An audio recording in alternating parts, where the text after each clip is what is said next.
আমার পাশে এই দুইটা ছবি দেখতে পাচ্ছেন, এটা সোশ্যাল মিডিয়াতে এখন প্রচুর ভাইরাল। আপনারাও হয়তো এই ছবিটা দেখেছেন।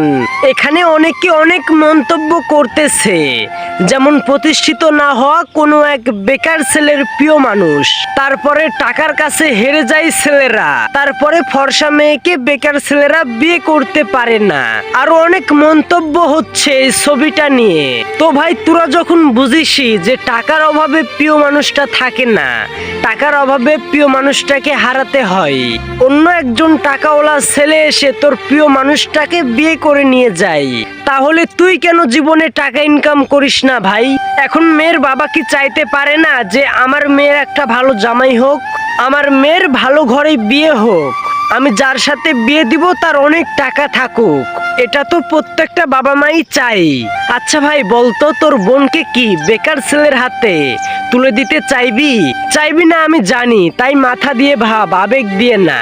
প্রিয় মানুষটাকে যদি পেতে চাস, ভালোবাসার যদি পূর্ণতা পেতে চাস, তবে টাকা ইনকাম কর, সমস্ত আবেগ বাদ দে। তাই সবশেষে একটা কথাই বলবো, জীবনে আনলিমিটেড টাকা ইনকাম করতে হবে, কারো জন্যে না হলেও প্রিয় মানুষটার জন্যে, ভালোবাসার পূর্ণতা পাওয়ার জন্যে।